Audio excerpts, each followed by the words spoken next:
it's a humbling experience. You know, the Oscar nomination is a true honor. The Grammys have always been an honor. I've been nominated a number of times, but this is the first time I've been nominated for an Oscar, and I've been nominated for a BAFTA in London, which is also a great honor.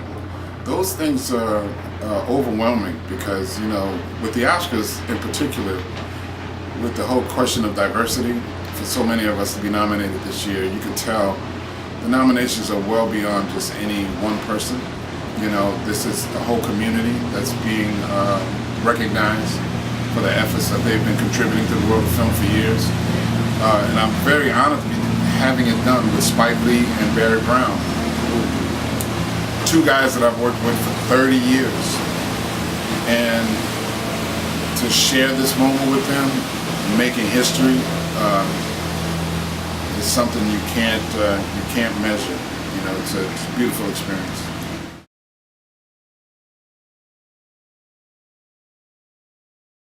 Well, BlacKkKlinsman is the story of Ron Stallworth, who was a rookie cop in the Colorado Springs police force, and he saw an ad for the KKK and he couldn't believe it, so he called to see what it was about, and wound up talking to some of the guys, and on the phone became a member, and then he just forgot one small detail, that he was black, you know. So he had to, they devised a plan to share the investigation with another officer who actually played him.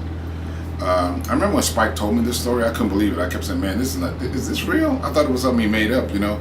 I couldn't believe it was a real story. And then I got a chance to meet Ron, and he was a really great guy.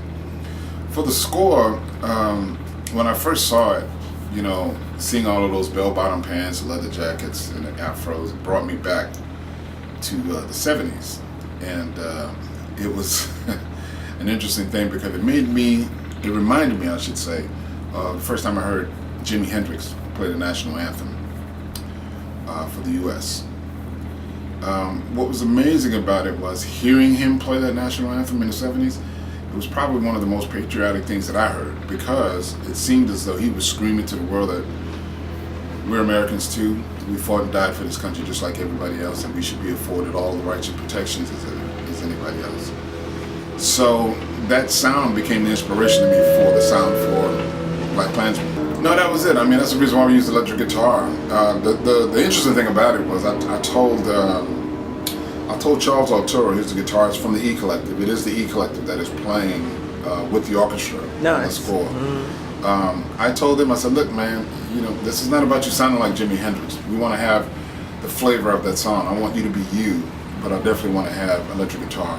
And I thought, man, Charles, he's an amazing musician, you know, and he did a brilliant job at playing that music and being creative.